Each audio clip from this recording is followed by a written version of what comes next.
Okay. And I know that Sagittarius, you guys are going through the Saturn. I believe Saturn's in your first house, and I completely understand what that's like.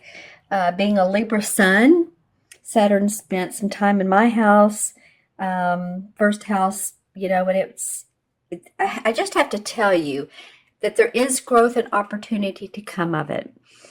It feels sometimes like you're fighting the waves and trying to stay afloat, but believe me, the lessons that are learned of Saturn, and we don't want to have to learn lessons, but let's just say the experiences and opportunities that come up with Saturn allow us to grow and evolve and better things to come. So just remember, there's always light at the end of the tunnel, and you may be having a great time with Saturn. Some people look at it as like a Mercury retrograde. When Mercury's in retrograde and things feel stalled, delayed, then it does. It feels that way. But you don't have to see it. You see it like that. You can visit it as, and I said visit. It really is like revisit. It's like having old friends coming into your life. It's revisiting what you're doing in your life and seeing if that's working for you. So you can look at Saturn as the same way. It's going to bring opportunities up for you to grow for the future. All right. Well, okay, Sagittarius, let's take a look at these cards. Interesting. I'm going to put these two over to the side so you can actually see. The first three cards are all women. Interestingly enough, the card depicts women. So, you have some feminine intuition, second chakra stuff that would be good to work with. Second chakra is, well, like the color of this candle right here. As you can see, it's sort of an orange. That's in your lower abdomen area. Feels like physically, especially for females, any type of menstrual cycles or postpartum depression, anything like that. I'm not really sure why that's coming up with this, but it is anything else that if you're in your later years of womanhood, then of course you have the change of life. So that's coming up here. There's a lot of feminine aspects in these first three cards. That's all I'm pointing out. Okay, so the first card is the Ten of Swords. And the Ten of Swords represents the end of an idea, the end of a situation that you have not been happy with, that has not served you well. This could be a relationship or a partnership or a business decision or a career, but you're ready to, what she's doing here, and I'm glad the camera refocused, but what she's doing here is has a ritual, and she's celebrating the fact with the kettle in the middle, and you see the smoke coming out from the kettle going into the woods. She's celebrating the fact that there is still life. There is still more to this, Sagittarius. So the Ten of Swords, which are surrounding her, she's acknowledging what has not been great for her. If it's been a relationship and it just hasn't worked and you've tried at it, it's like, you know what, this is the end. A lot of times in most cards, this Ten of Swords is someone lying flat down, face down with 10 swords in their back. It's a little graphic, but that's pretty much means that, okay, you've had it, you're done with the situation, it's over, you're ready to move on. The Ace of Swords would be next, and that's brand new ideas, victory, happiness. So some of you might be reminiscing, or I want to say almost celebrating the fact that maybe something has come to an end. Because interestingly enough, the very first or the very next card that comes up afterwards is the same as the Magician card. So now you're ready to create your own life, create your own destiny. This may have felt like that your destiny was in other people's hands, but you're ready now to create anew. Even in this Saturn period, it's, hey, no time like the present to tune into who we are and create what we want. And she has the pentacle for money, the cup for her emotions, the sword for ideas and thoughts, and of course the wand for inspiration. And so you could be, on in the physical level, you could be leading a project. You could be owning or opening up a new business. You may own a business and you just have some new implementation of ideas that are exciting you.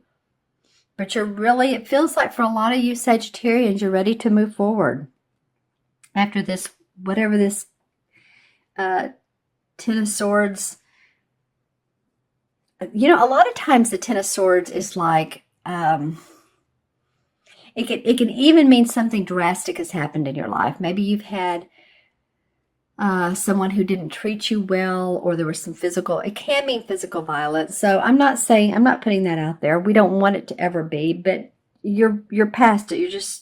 You're getting over it. You're creating anew. Thank goodness. And for those of you who are still maybe in a situation, then of course there's always support and there's help, right? Okay, so on to the new, and interesting, see the hats there. The next card is the High Priestess. Now I love this card, and I love the High Priestess because she represents our internal spiritual selves, who we can turn into and tune into when the going gets rougher and the chips may be down a little bit. But it's not only that. The High Priestess, she's a knower and a seer of all things spiritual. I mean, she understands that there's cycles in life where they're not so great. Life is not, a bowl of cherries or a day at the beach. But she understands that this too shall pass, and she really goes into herself and she creates magic with this. She pays attention to the moon. And I think I said at the beginning of the video, I hope I did, that the new moon is in Sagittarius. Yay, you guys. I don't think I mentioned it, that the new moon in Sagittarius on the 29th of November. It's a great time to benefit from new ideas and information. So pay attention to what others are saying. Pay attention to your own intuition, because this moon right here is a reflection of what she's creating. So she's tuning into the stars, the skies, the planets. If you're an astrologer, if you're into astrology, you may really want to pay attention to your astrology, your sun, moon, and natal chart, and where those lie. What am I seeing in this? See how the moon reflects right down here in the cauldron? It's a reflection of the moon. So she's intuitively channeling this information and creating her own essence. It's very similar to this. These two are, the only difference really is this one is because it's a warmer, darker color. Not warmer, but darker, bluish. It's actually a cool color. But this is a little bit more spiritual, a little bit more intuitive. This is knowing your inner self. This is creating and manifesting in the outer. This is manifesting in the inner, your inner world. Interesting. So 2 major arcana cards in a row. Okay. And then the 4th card is the 6 of Chalices. And this is really a cute card. I love the 6 of Chalices anyway, and it always depicts 2 kids, always cute little kids. And as you can see, they've had their picnic and their silverware out, and their cups and their dishes and their they're in this meadow and holding hands with this canary. I guess the canary represents cheeriness and songbird, right? Singing. So the Six of Chalices can mean that you're revisiting those old childhood memories. You're thinking of those. You're remembering those. And remembering those in a very loving way for the most part. I'm looking at, yeah, I think for the most part, because I look at who matches who or who faces who, that this card is one of past memories. You may come across one of your annuals, yearbook, whatever you called it in your high school, junior high, or fraternity, sorority, if you're, college. But you may come across one of those and flip through the pages and look at the pictures and really, think about that. Or one of your elementary school pictures, you might be getting those out and say, oh my gosh, look, I remember her. I remember him. Wow, look at my teacher. And that is always such a fun thing to do. Since I've, been in the process of moving, I've tried not to look at pictures too much because there's so much else to do. But the one day I took about 20 minutes, it was a blast. So it might be that some of you are just rethinking about childhood memories, hopefully keeping it in a positive way. We'll see what the clarification card is. Every so often, this card can come up and mean a memory that you didn't like, and you've had to let go of limiting beliefs because maybe you and your father didn't get along, or you don't feel like you were heard or treated right. That can come up. So, that it can all come up. This could be the end of November, a little bit emotional for some of you. The last card is the Two of Wands. Well, the Two of Wands is basically about clarifying what you want to do in your life, your work. She's happy. I mean, she's at her home and she has this orange door, which is, again, about second chakra. And she's waving. So it's the beginning of, after the Ace of Wands, where there's this new idea, there's this new inspiration. She's now started to pull it together. So it could be you and a partner working together, or a lover, or, romantic relationship, you and another person, because two is always about duality or the coming together of two. But it can just mean that you're starting to see reflections of a happy life through what you're doing, that your home is important to you, and that you're reflecting on how I can make it more cheerful, adding pillows, adding artwork, adding furniture, or taking out what you don't need any longer, taking out the pieces that you don't want. I say pieces of furniture, and adding in a few touches that you do. Bring in flowers, because that feels to me like that's creative inspiration for you guys. Okay, my friends, you really all have 5 cards, and I had to choose them because they fell on the floor. So I'm not going to ignore that. Let's pull some clarification cards and see what.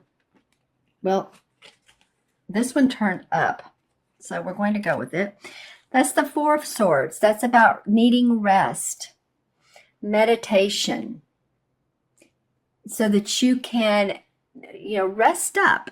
If you've been tired, or if the Saturn has been a behind, a bee in your behind, a bee in your bonnet, then take some rest in R&R, which is actually the same thing. But as you can see, this also denotes a little bit of spiritual flavor with the symbolism. And it almost looks like he's at a church or at a spiritual synagogue, whatever it may be. So in doing so, that you will gain your inner awareness. You'll feel like when you get out of this mode, that you're ready to move again, ready to go again. Some of you may have had surgery or just need to rest your body if you've been sick. That sometimes comes out of this as well. Okay, well, the Six of Rods flew out. Sagittarius, for some reason today, the cards are active with you. Six of Rods is about being acknowledged and celebrated and accomplished by other people. In your organization, in your work, the great work that you've done. So that's awesome that comes up. I don't even know which card it comes up around, but it did come up. So some of you really seeing some acknowledgement around that. The Hermit card, again, taking a time out. It's in reverse. The World card, if you do that, then you're going to see huge accomplishments, huge growth. And the Ten of Pentacles has to do with your money, feeling in place, family inheritance. So some of you may be receiving some of that. And the Sun card, oh my gosh. So the clarification cards are actually pretty nice. Wow. If you can see here, especially these four, but also the Hermit. I mean, this is celebration, acknowledgement. This is money, finances, wonderful with generational finances. I mean, the World card is the last one of the major arcana. So it's all things accomplished. It's seeing enlightenment. It's getting to understand who you really are and the purpose and accomplishment, like I said, around that. And the Sun card is just cheerful, happiness, optimism.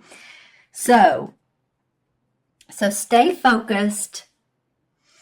Go into your inner guide, your inner self, and see what happens when you do that. The Hermit card also asks you to do that, to light your own lantern. Go on your own path. Go outside, sometimes when you want some quiet time. What are the stars telling you? What is the earth telling you? And meditate on that. Well, Sagittarius, okay. Let's add up these cards numerologically. So we have 10, 11, 13, 19, and 21.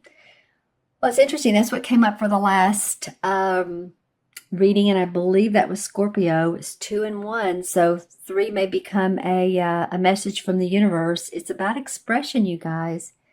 It's about expressing. Okay, what feels to me is expressing yourself in your highest. How do I want to say this? The best way you can. Expressing your values, expressing your heart, what you want in life, and not only talking to other people about it, but write it down.